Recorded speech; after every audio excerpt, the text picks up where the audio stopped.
आशीष के गुरुवर, ऐसा दो आशीष के गुरुवर, फिर ये दर्श तुम्हारा हो। जब भी दर्श हो मेरे गुरुवर, सिर पर हाथ तुम्हारा हो। बोलो पंच परमेष्ठी भगवान की, 1008 श्री आदिनाथ भगवान की, अंतिम तीर्थेश भगवान महावीर स्वामी की जय। बोलो आचार्य भगवान गुरुवर श्री विशुद्ध सागर मुनि महाराज की जय। बोले मुनि श्री सुप्रभ सागर जी महाराज की जय। मुनि श्री प्रणत सागर जी महाराज की। समीचीन विकल्पों का सम्यक समाधान, इस कार्यक्रम में मैं आप सभी का स्वागत करता हूँ। यह कार्यक्रम जो अपने लौकिक, पारमार्थिक, आध्यात्मिक और जो भी समीचीन विकल्प होंगे उसका समीचीन विकल्प, समीचीन समाधान मुनि श्री सुप्रभ सागर जी महाराज के मुखारविंद से हम सब प्राप्त कर रहे हैं। यह कार्यक्रम बहुत ही कम समय में बहुत अति लोकप्रिय हो गया है। देश विदेश अनेक प्रदेशों से युवा बुजुर्ग, हर उम्र के श्रावक लोग इससे समाधान प्राप्त करके अपने आप को हर्षोल्लित हो रहे हैं। मैं इसी श्रृंखला में आज का कार्यक्रम शुरू करता हूं और मुनि श्री प्रणत सागर जी महाराज को बारंबार निवेदन करता हूं कि वह आज के कार्यक्रम के लिए संचालन प्रदान करें। नमोस्तु महाराज जी, नमोस्तु। ओम नमः सिद्धेभ्यो। पंच परमेष्ठी भगवान की, परम पूज्य आचार्य भगवंत गुरुवर विशुद्ध सागर जी मुनि महाराज की, परम पूज्य मुनि श्री सुप्रभ सागर जी महाराज की। समीचीन विकल्पों का सम्यक समाधान प्रारंभ करते हैं और देश के विभिन्न अंचलों से अनेकानेक समीचीन विकल्प आबाल वृद्ध सुधी स्वाध्यायी श्रावक श्राविकों के माध्यम से हमें यहाँ प्राप्त हो रहे हैं और उनका सम्यक समाधान परम पूज्य आचार्य भगवंत गुरुवर विशुद्ध सागर जी महाराज के मंगल सुभाषित से परम पूज्य मुनि श्री सुप्रभ सागर जी महाराज आगमोक्त विधि से हम सभी को प्रदान कर रहे हैं। आज का पहला विकल्प प्राप्त हुआ है मैनपुरी उत्तर प्रदेश से सरस्वती पुत्र डॉक्टर पंडित सुशील जैन। महाराज श्री के चरणों में तीव्र दर्शन की अभिलाषा एवं आशीर्वाद की आकांक्षा के साथ बारंबार नमोस्तु निवेदित करते हुए अपना समीचीन विकल्प रख रहे हैं कि महाराज जी प्रातःकाल की दिनचर्या, जाप पाठ, अभिषेक पूजा आदि व चिकित्साचर्या, टहलना, उगते सूर्य के सामने 15 मिनट मालिश, व्यायाम आदि एक आत्मा के लिए जरूरी है तो दूसरा शरीर के हेतु, दोनों जरूरी है, पर दोनों हो नहीं सकती क्या? डॉक्टर कहते हैं कि ये नहीं करोगे तो शरीर नहीं चलेगा, पर अब मन उसे किए बिना मानता नहीं है। क्या करें? सम्यक समाधान के माध्यम से हमारे समीचीन विकल्प का सम्यक समाधान देते हुए हमारा मार्गदर्शन करने की अनुकंपा करें। नमोस्तु महाराज जी, नमोस्तु। ओम नमः सिद्धम। परम पूज्य आचार्य भगवान गुरुवर विशुद्ध सागर जी महाराज के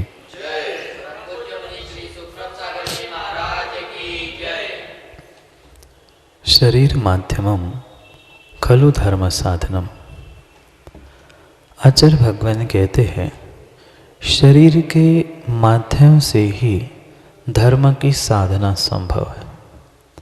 अगर जीव का, व्यक्ति का शरीर स्वस्थ है, अनुकूल है, तो ही वह निर्विकल्प होकर धर्म की साधना करने में तत्पर रह सकता। शरीर में किंचित भी पीड़ा, कष्ट, परेशानी हो तो वह सहजता से धार्मिक क्रिया, सामायिक पाठ आदि करने की इच्छा होने के बावजूद भी वह उसमें मन लगा के कार्य नहीं कर सकता।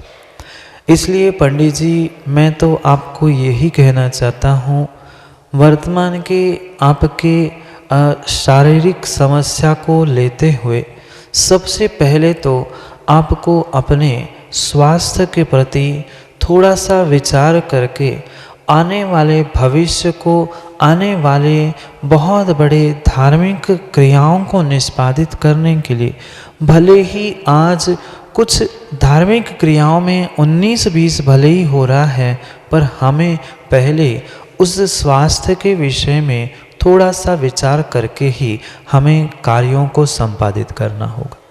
सर्वथा मैं निषेध रूप धार्मिक क्रियाओं को छोड़ने का व्याख्यान भी या उपदेश भी आपको कतई नहीं दूंगा, पर इतना हम जरूर कर सकते हैं कि जो शरीर संबंधी क्रिया डॉक्टर वैद्य आदि ने बताई है वह भी ना छूटे, और इतने सालों से जो हमारी धार्मिक क्रियाएं भी चल रही थी वो भी ना छूटे।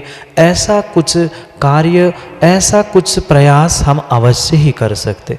जैसे अगर प्रातः आप सामायिक पाठ मंत्र माला की साधना करते हो, तो जैसे वैद्य ने, डॉक्टर ने आपको धूप में 15-20 मिनट बैठने के लिए कहा है, तो धूप में ही बैठकर आप सामायिक पाठ माला आदि कर कर दोनों कार्यों को निष्पादित कर सकते।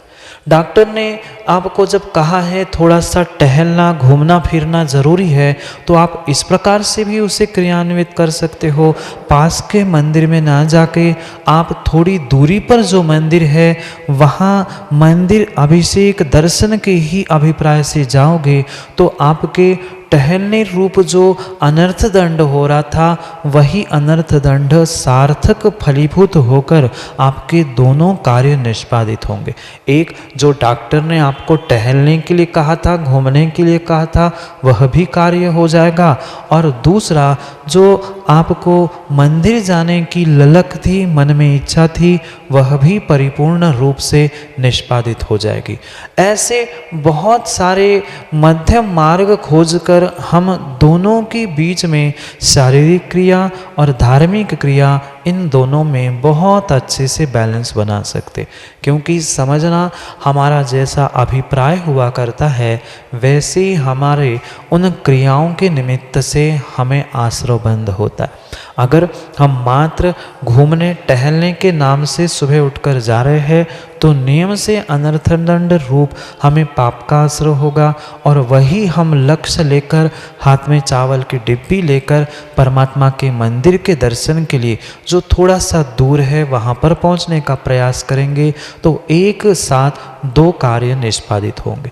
ऐसे ही जो धूप आदि में बैठने की भी व्याख्या या और जो कुछ भी शरीर के विषय में डॉक्टर ने आदि ने कहा होगा, उसको हम आगम के परिप्रेक्ष्य में, जैसे अनेक प्रकार के आसनों की भी आगम में व्याख्या है, उन आसनों में बैठकर भी हम हमारी सामायिक पाठ माला आदि करते हैं, तो उसमें कोई भी दोष नहीं। आगम में वह दिगंबर मुनिराज या जितने दिगंबर मुनिराजों के लिए या त्यागी व्रतियों के लिए जो विशेष आसनों की व्याख्या की है, वह परिपूर्ण इसी दृष्टि से है। जैसे आचार वंदना करते समय गवासन से बैठना, आहार के बाद वज्रासन में बैठ जाना आदि आदि जितने भी सामान्य आसनों की व्याख्या, पद्मासन प्रियंकासन आदि जितनी व्याख्या की है, उन आसनों का प्रयोग करके भी आप अपने शरीर को स्वस्थ रखने का प्रयास कर सकते। क्योंकि मैं पुनः उस पंक्ति को दोहराना चाहता हूँ, शरीर माध्यमम खलु धर्म साधनम, शरीर के माध्यम से ही धर्म की साधना होती है। अभी तो आपको बहुत सारी धर्म की प्रभावना को और धर्म के जितनी क्रियाएं हैं उनको, रहस्यों को जनमानस तक उद्घाटित करना है, जबकि आपने मात्र स्वाध्याय की बलबूते पर जो ये विद्वत्ता हासिल की है वह वास्तव में प्रशंसनीय है। पर इस विद्वत्ता को आने वाली पीढ़ी को, आने वाली समाज को आपको अभी और लंबे समय तक देना है। तो कुछ काल के लिए थोड़ी सी धार्मिक क्रियाओं में कम बढ़ हो रही है, तो निर्विकल्प होकर पहले स्वास्थ्य लाभ दे। आपके स्वास्थ्य लाभ के लिए भी बहुत आशीष है, और इन दोनों का बैलेंस बनाकर आप अपनी क्रियाओं को, मन को और तन को दोनों को स्वस्थ रख सकते हो। ना आप मात्र मन की करने के पीछे पड़ो, ना डॉक्टर के हिसाब से तन की सुरक्षा, दोनों का बैलेंस तन और मन का रखोगे तो नियम से आप निरोगी होंगे और शीघ्र निरोगी होकर दर्शनार्थ पधारे। यही सम्यक समाधान से आपको परम आशीर्वाद। अगला विकल्प श्रीमती भावना जैन, ललितपुर उत्तर प्रदेश से। परम पूज्य मुनिश्री के चरणों में बारंबार नमोस्तु निवेदित करते हुए अपना समीचीन विकल्प रख रहे हैं कि महाराज जी, जिस समय क्रोध आता है उस समय मेरा ज्ञान काम क्यों नहीं आता। गुरुवर, क्रोध मन को शांत कैसे करें और स्त्री पर्याय का क्षय कैसे करें, सम्यक समाधान के माध्यम से हमारा मार्गदर्शन करने की अनुकंपा करें। नमोस्तु महाराज जी, नमोस्तु। कषाय को परिभाषित करते हुए आचार्य भगवंत कहते हैं, जो आत्मा को कसता है, जो आत्मा में रंग डालता है, वह कषाय होती है। जैसे किसी स्वच्छ पानी में कोई रंग डाल दे तो उस पानी में न व्यक्ति अपना चेहरा देख सकता है, न उस पानी के तल भाग में कोई वस्तु हो उसे भी नहीं समझ पाता। बिल्कुल ये क्रोध, मान, माया और लोभ, ये चारों कषाय भी जीव के साथ यही छल करती है। जो यह जीव का निश्चल शांत स्वभाव है, पारदर्शी स्वभाव है, उस पारदर्शी स्वभाव में, शांत ज्ञान दर्शन स्वभाव में कषाय परिपूर्ण रूप से रंग डालती है और योग परिस्पंदन उत्पन्न करते।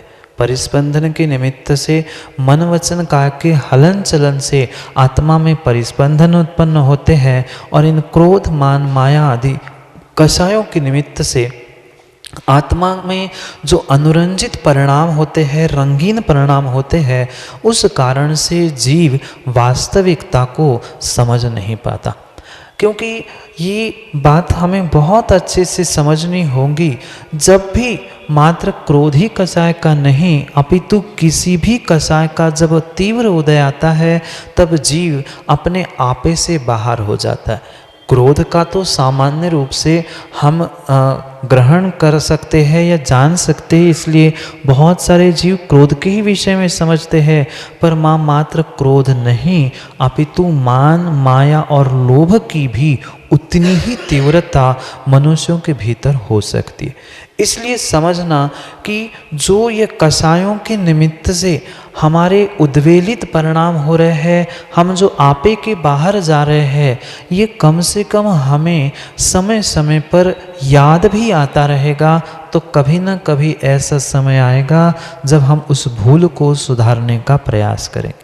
ये बहुत अच्छी बात है कि हमें कम से कम इतना अनुभव तो हो रहा है कि हम क्रोध कषाय के निमित्त से कुछ गलती कर रहे हैं, और जितने जितने काम आप वहाँ विश्वास रखना क्रोध कषाय के निमित्त से हमारे बिगड़े हैं, चाहे घर के संबंध हो, चाहे कोई लौकिक पारमार्थिक कार्य भी क्यों ना हो, वह परिपूर्ण रूप से इन क्रोध आदि कषायों के निमित्त से ही बिगड़े।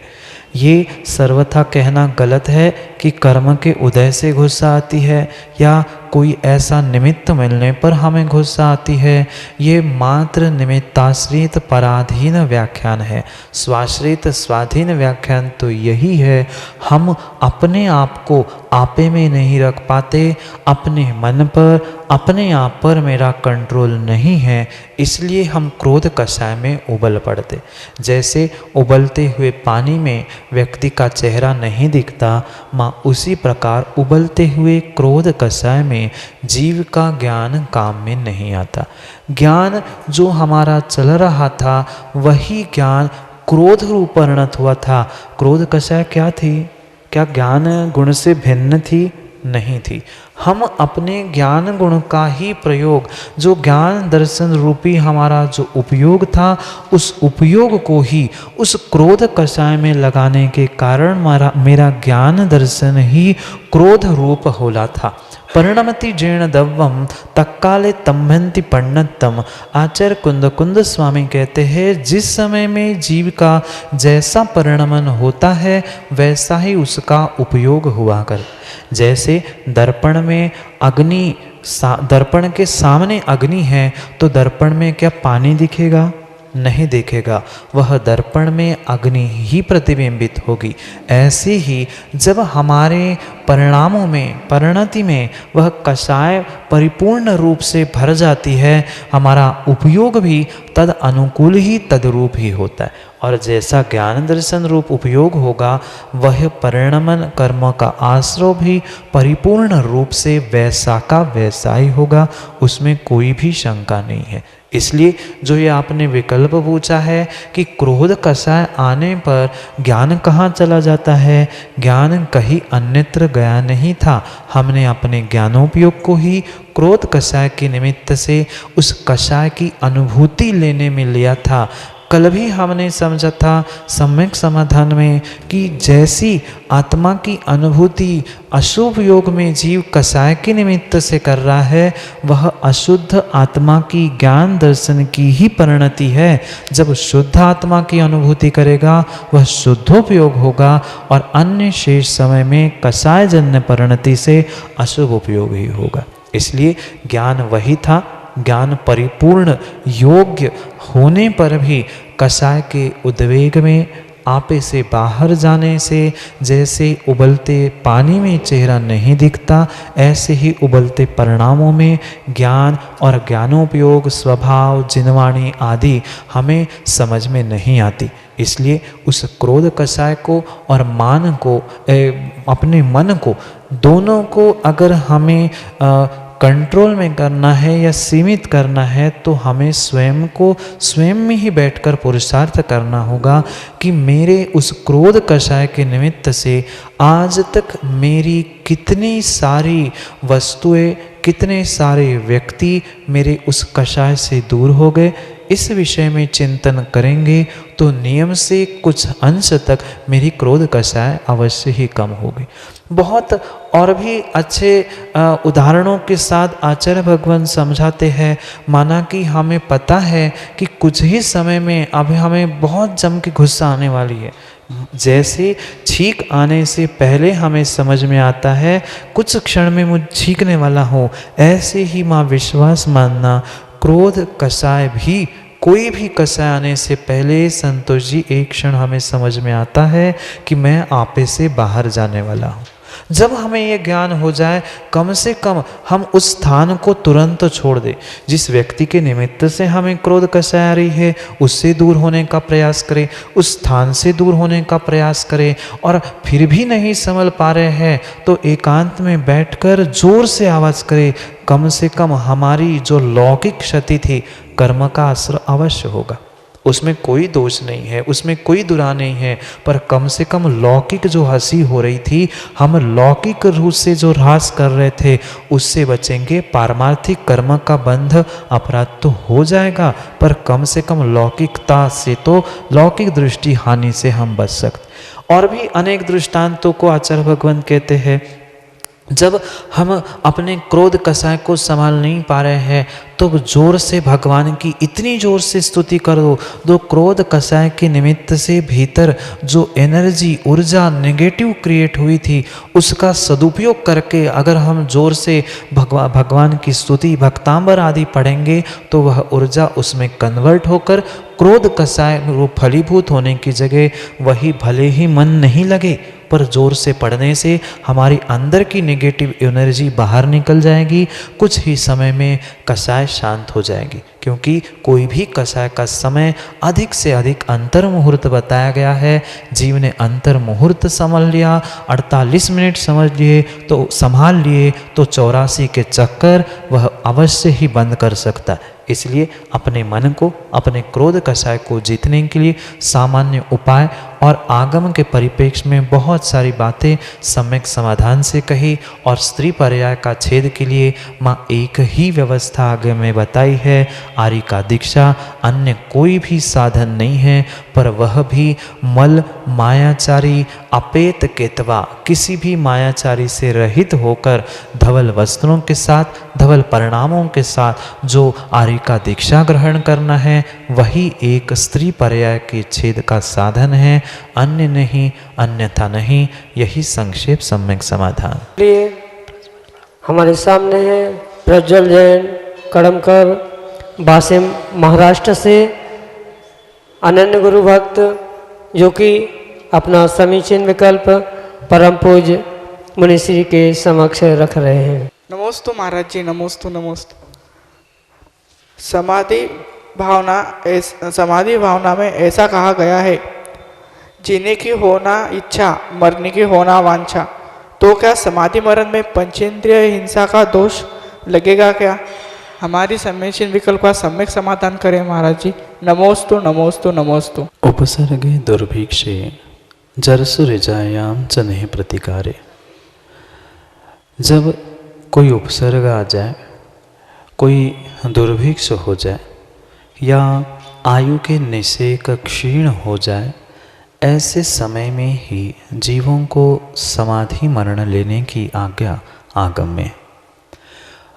उस समाधि मरण का अर्थ ये नहीं है कि हम किसी पंचेंद्रिय मनुष्य के वध के विषय में सोच रहे।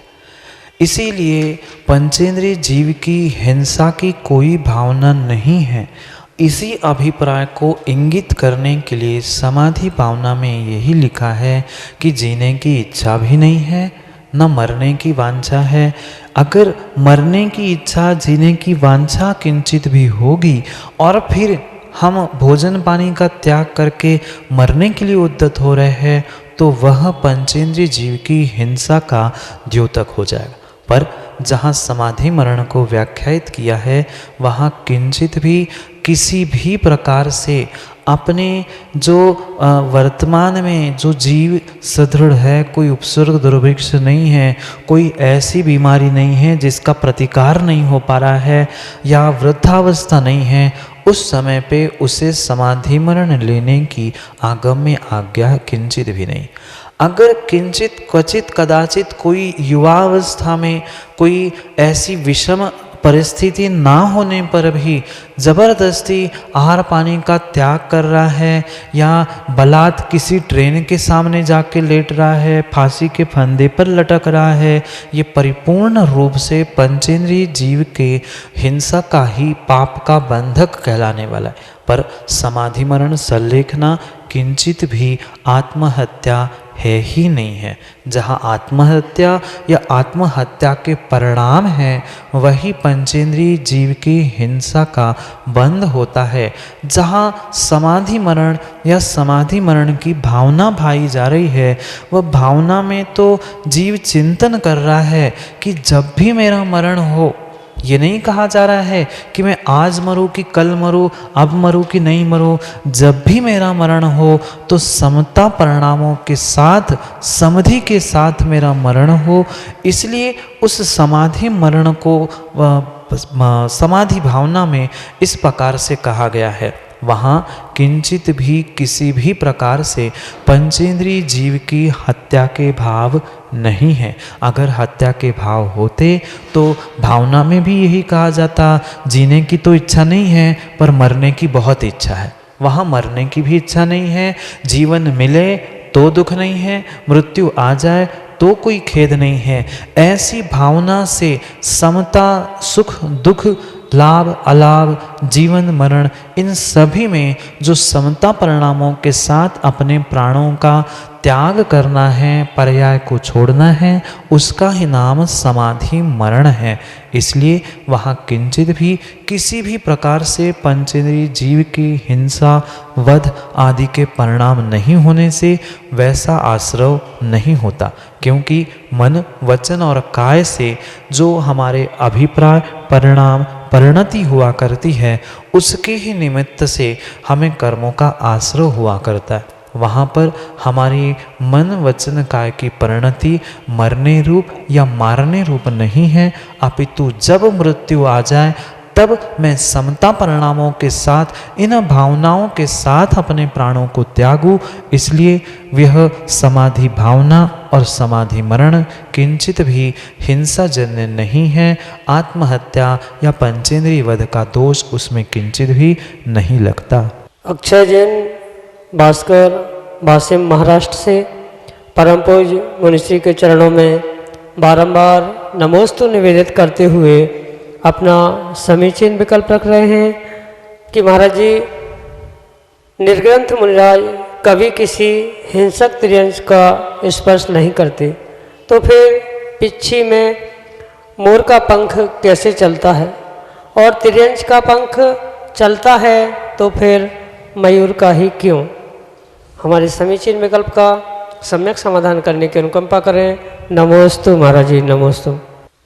यह परम सत्य है कि निर्ग्रंथ मुनिराज किसी हिंसक या अन्य प्राणियों को जानबूझ के स्पर्श नहीं करते। धोखे से भी किसी हिंस्र प्राणी का स्पर्श मुनिराज को हो गया तो उन्हें प्रायश्चित गुरु से ग्रहण करना पड़ता है।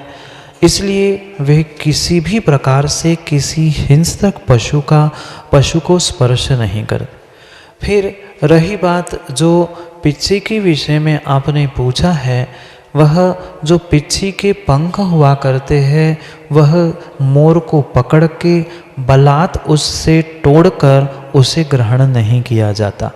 लगभग वह कार्तिक मास के अंत में सभी मयूर वर्ष में एक बार अपने उस पंखों को छोड़ते और उन पंखों को छोड़ने के उपरांत उन पंखों को इकट्ठा करके फिर उनको यथावत व्यवस्थित बांधकर उसकी पिच्छी बनाई जाती है।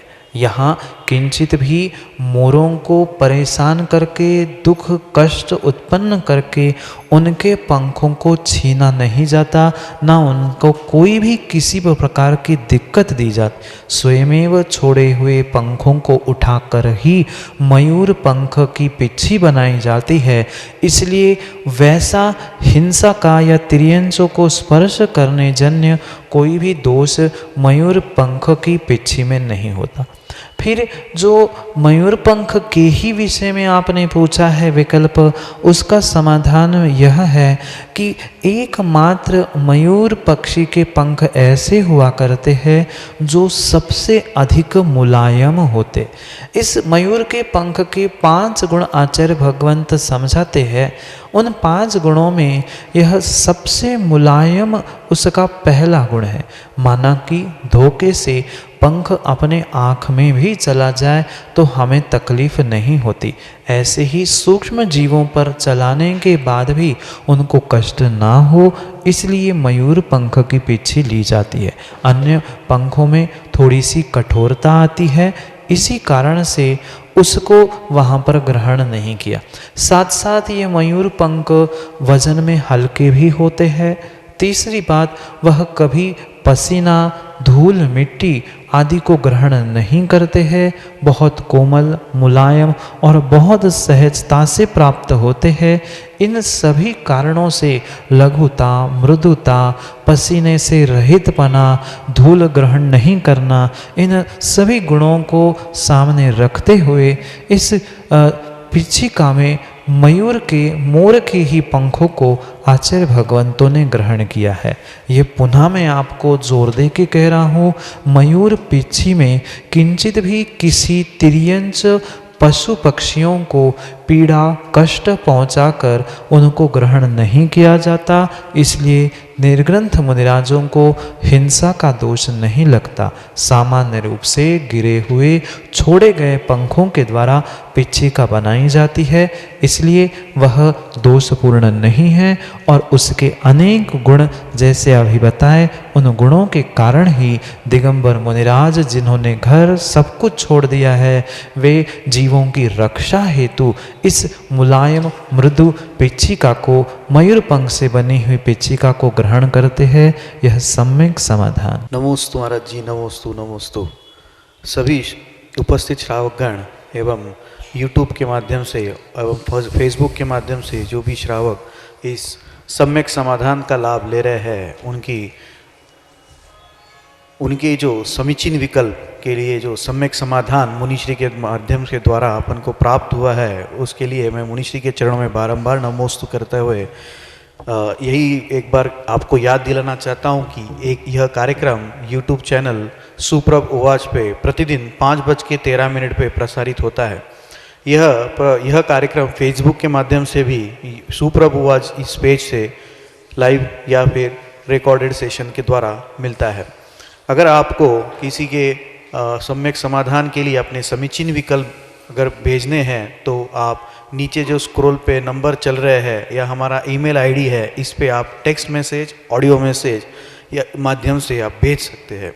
मैं आपकी सुविधा के लिए नंबर एक बार फिर से दोहराता हूँ, 8707548811। नंबर रिपीट करता हूँ मैं, 8707548811। एक अन्य नंबर भी है 741530644441, 741530644441। हमारा ईमेल आईडी है samyak.samadhan@gmail.com। मैं मुनिश्री सुप्रभ सागर जी एवं प्रणत सागर जी के चरणों में बारंबार नमोस्तु करता हूँ और आपकी यह अनुकंपा ऐसी हम श्रावकों पे बनी रहे, इसी भावना के साथ नमोस्तु महाराज जी, नमोस्तु नमोस्तु। मैं आज के कार्यक्रम को विराम देता हूँ। जय जिनेन्द्र बंधु।